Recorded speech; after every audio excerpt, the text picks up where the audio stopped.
Hi guys, it's me Ren today, and I just wanted to chat you through some different types of alters that exist in other systems, and also to go through and see if any of them apply to our system. I've just gone through this once before, just to see if any of us identify with any of these categories, and I figured it would be fun to share that with you guys, and I wanted to come back on and say hi. So the first type of alter is the host, the main. What it says here is apparently normal part, and that is, for us, would be Emily.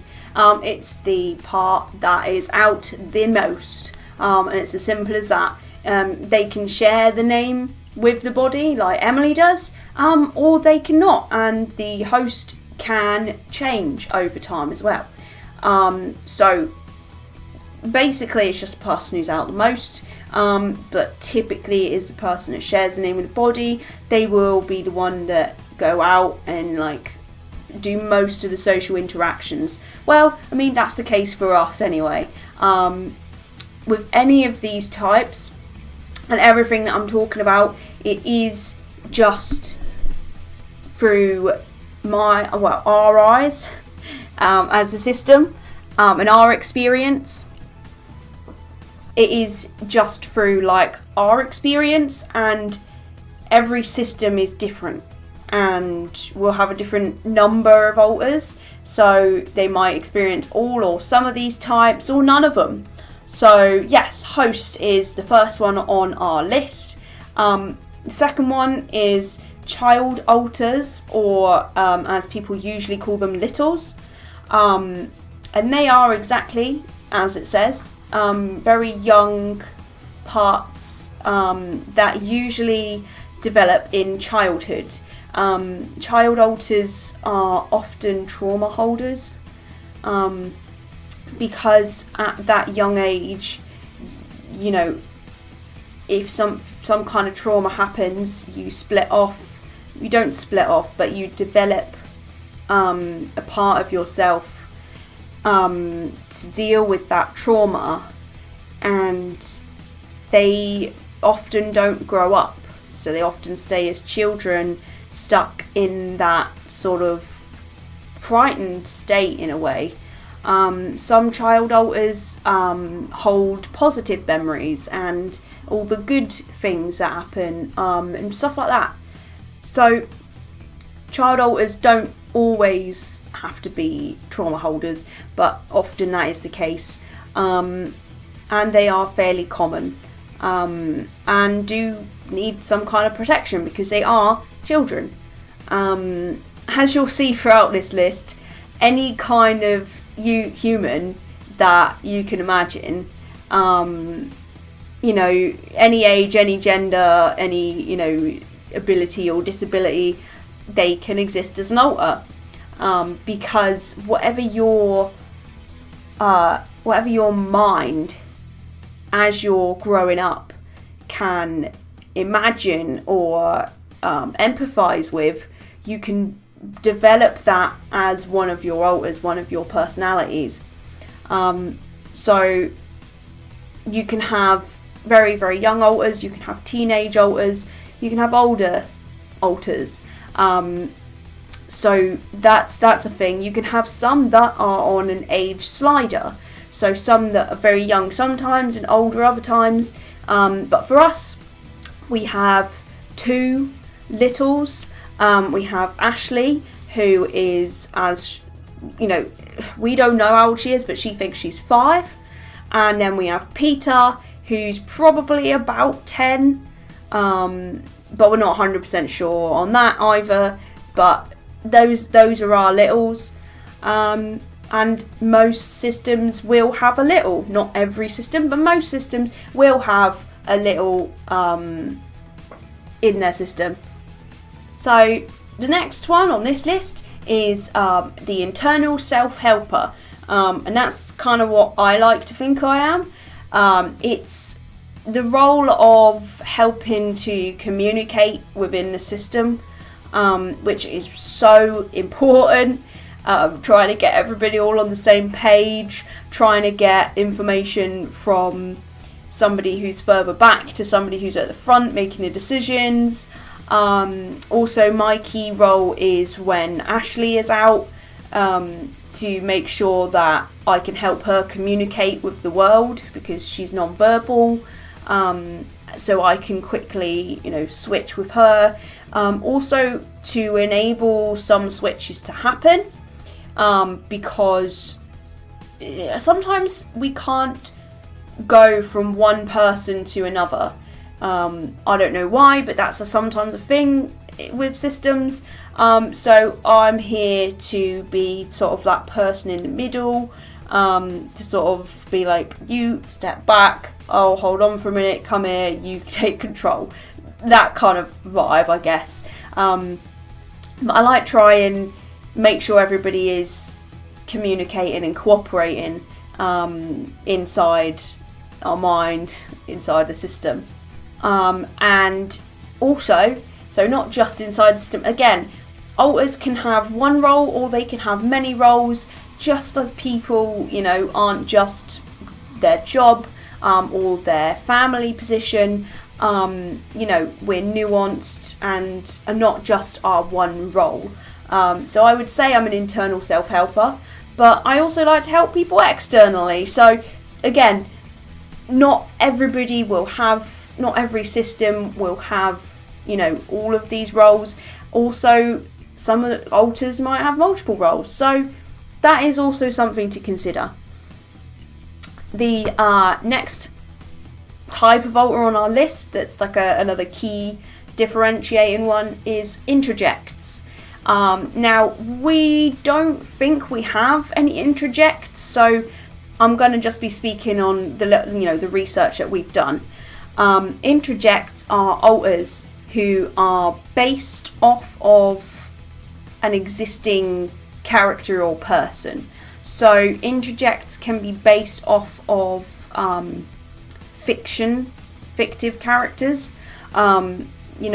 Something that you felt safe and secure with when you were younger, and you might create an alter in order to embody that feeling of protection or familiarity.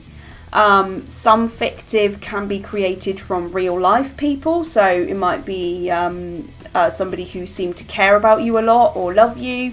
You can create a alter based on that. Or you can have a fictive alter based on an abuser. And that will then tie into a different role. So if they're taking on the role of the abuser, if they are mimicking the abuser, then it comes into the Persecutor role, which is another role within system. Persecutor often is not particularly beneficial or helpful to the system, but is not evil. They're not doing anything wrong just to cause harm. They're doing it for a reason. So even with persecutors, they deserve as much love and consideration as any alter, because they're probably suffering too. Persecutor alters can cause harm to the life that the system is living. They can cause harm to the physical body through all kinds of various ways, with eating or not eating or drinking or other forms of not good behaviour to happen personally. Or they can do things that will affect your life, like socially perhaps, especially if there is not as much communication, and especially if there is amnesia between them. They can take control, go out, do something, and you might not know they've done it. Now, this sounds very scary, and dangerous in many ways. And it can be. DID is not just fun and games, but they also are people. And oftentimes, from the research that has been done, it seems that persecutors are misguided and they are trying to help, but in a misguided way. So if you had an abuser, they will try and imitate or copy what the abuser did, so the abuser doesn't have to do it to you. So if they're sort of saying, if I do it to myself, you don't have to do it to me, because I've already done it. So then I'm safe. So I've protected people because I've already done it. That is a reason that it happens. It could be down to any other number of things. But I mean, for us, Lucy used to be a persecutor. But we again worked with communication with her, and now we would say she's a protector. So even persecutors, as every single human being can change and develop and grow and realise that what they're doing isn't helpful to the system, and can turn things around and become a really positive force. Because if you think about it, they're putting that much energy into trying to protect you in a misguided way. If you let them know in over time and maybe with therapy that that's not working, then they can put a lot of energy then into something positive. So again, no hate to any persecutors out there. You're a person that deserves to be considered and loved too. And I hope that any persecutors out there are able to, realise that some of the behaviours they're doing could be altered in a way to make them more beneficial. But it is a tricky subject. We're really lucky we don't have any persecutors anymore. But it is something a lot of people with DID do struggle with. So as I quickly said, we feel like Lucy is a protector. A protector is a type of alter for us. Lucy is there if we feel threatened or if we're particularly intimidated. She will often co-front to sort of help and support. If anything seems threatening or dangerous, she will very quickly be, front, in that sort of like front room looking out, just if we need her, because she is very brave and always wants to keep all of us safe. That's kind of the protector role, is to take over if something dangerous seems to be happening, so that they can try and get us into a better situation. In terms of relationships, if we are engaging with somebody who seems to be repeatedly not great for us, a protector such as Lucy will come out and say, enough is enough, we need to distance ourselves from this person, and can do things like, just block the person because we're too soft sometimes or too easily manipulated to do things like that. That's a very rare example, but I'm just trying to give an example of how a protector can be very, very beneficial to a system. And we would say that, Lucy is a protector for us. And it's interesting and fun to think about what our kind of roles are. So the next type is a sexual alter. Now, sexual alters are more common when somebody has not had a good experience with that side of things. So a sexual alter will come about in order to still enjoy it. A part of yourself will develop in order to be separate from that negative experience, so that you're still able to enjoy that side of life as an adult. And they are also quite common. I don't know, I'm not going to really speak too much about our system in terms of that, but I'm not sure if we have one or not. But again, it's quite private. But that is also a very common type of alter for systems. So now we're going to go into less common types of alters, and the first one that can garner quite a strong reaction from people is animal alters. Again, if you think about how alters are formed, typically in childhood, is if you develop, either knowing an animal or seeing animals or understanding about animals, you can develop a part of yourself that essentially identifies with that animal, and that is very possible. And these types of alters don't necessarily always stay as an animal. They can be sometimes an animal, sometimes a person.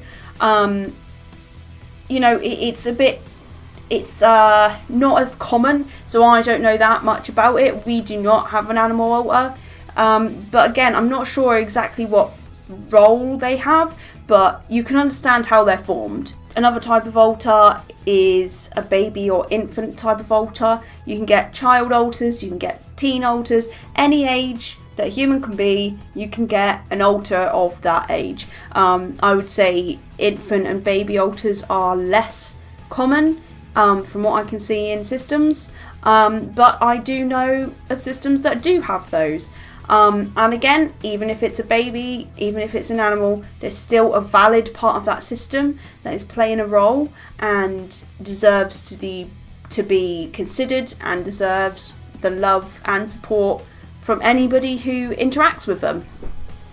Other types, which this one's apparently on the less common side of things, but I would say it's fairly common, is a caretaker or soother alter, and that's somebody who, from what I understand, is someone who is able to care for the alters in sort of almost a more maternal or paternal way,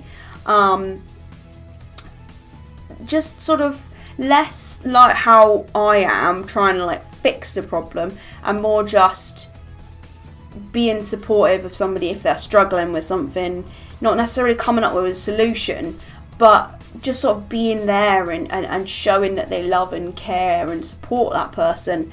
And for us, that is Autumn. She is very motherly and very kind and soft, and you can kind of feel that energy from her. And if anybody's particularly sad or scared or nervous, she can be there in order to just sort of give that. It's sort of like a cuddle, just have a cuddle, know that you're loved, know that you're safe kind of feeling is kind of how I feel about it. Well, that's how we experience it in our system. For other people, caretakers are very focused around looking after the littles. So potentially I could be considered a caretaker because I am there for Ashley a lot if she needs help and things like that. So again, it depends on the system, and I would love in future to get more systems on the channel so you guys can experience more, I guess. So there's kind of two other types of alters that I'm going to cover. One being non-human alters. So you can get robotic alters or spirits, ghosts, supernatural alters, and they might not necessarily realise they're part of a system, or they might, again, it all depends, but they don't feel human. In fact, there's 3 parts that I want to talk about. So there's those. We don't have one of those, so we can't really necessarily speak on it. Another type is supernatural. So just as you can get fictitious characters, you can get supernatural personalities. So I know common types of alters who are fantasy are mermaids or fairies or sprites or witches or vampires. So you can have alters that do sort of identify with things that are usually considered unreal, especially if you consider where alters came from, and they've come from typically a younger mind, and a younger mind might still believe those things are real, so creating a personality that is very fantasy seems completely logical. Just to help with dealing with things. If you feel like you've got an ancient witch who's also a vampire, you feel more protected, more safe when she's around or when he's around. So again, that makes complete sense to me. We used to think that Lucy was a vampire witch, so for us we can vaguely identify and understand that side of things.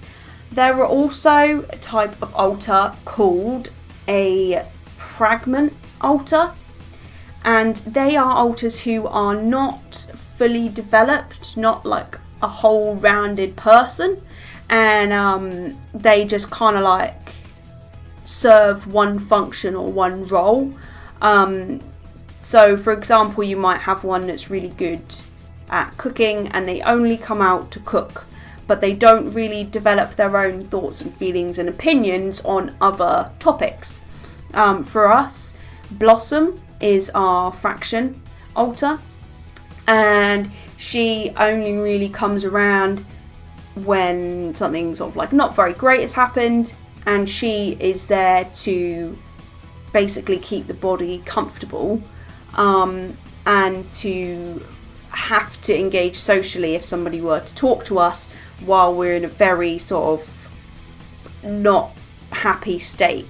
It's quite difficult to explain, but because she is not a full personality, and she only has an opinion to sort of like keep us safe, keep us comfortable.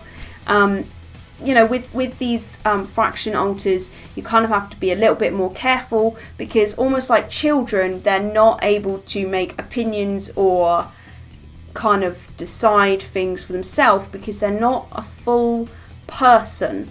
They only want to try and do one thing, if that makes sense. So that's another type of alter that's apparently uncommon, but we have, so we can speak on that. The only other type that again is very niche, not niche, that is very rare, is inanimate object alters. I don't know anything about these types of alters. I don't think I've heard of somebody with these alters. So again, I can't talk about them. But again, no matter what alter, what gender, what sexuality, they deserve to be considered and thought about and given the consideration that any human deserves to have, even if they identify as non-human. The only other type that wasn't on the list that I've remembered is opposite gender alters or non-binary alters. So if you're female, they might be male, and so for us, Felix, he's a male, whereas Emily, the body, is female. As we know, I'm non-binary, and so is Charlie. Charlie is gender fluid, so sometimes they are female and sometimes they are male, whereas me, I'm just non-binary, I don't really care. So that's us, and it can be difficult. I don't think Felix is gonna do his own video. I'm not sure, he's quite an internal type of alter. Again, there's social alters who will encounter and talk to other people, and I'm a social alter, Peter's a social alter. We'll talk to people and, for example, make YouTube videos, whereas Felix is more internal and don't want to interact with people. The only person he's ever really spoken to is Luke. So that's also a distinction between types of alters. But he struggles because he's, I guess, a trans man, because he's in a female body. But unlike, and I'm not saying that trans people have it easy, they absolutely do not. But it can be hard for a trans alter because there's nothing we can do about it. Because we don't want to upset the whole body for everybody. For example, I'm wearing a binder, as you can probably tell, because I find that more comfortable.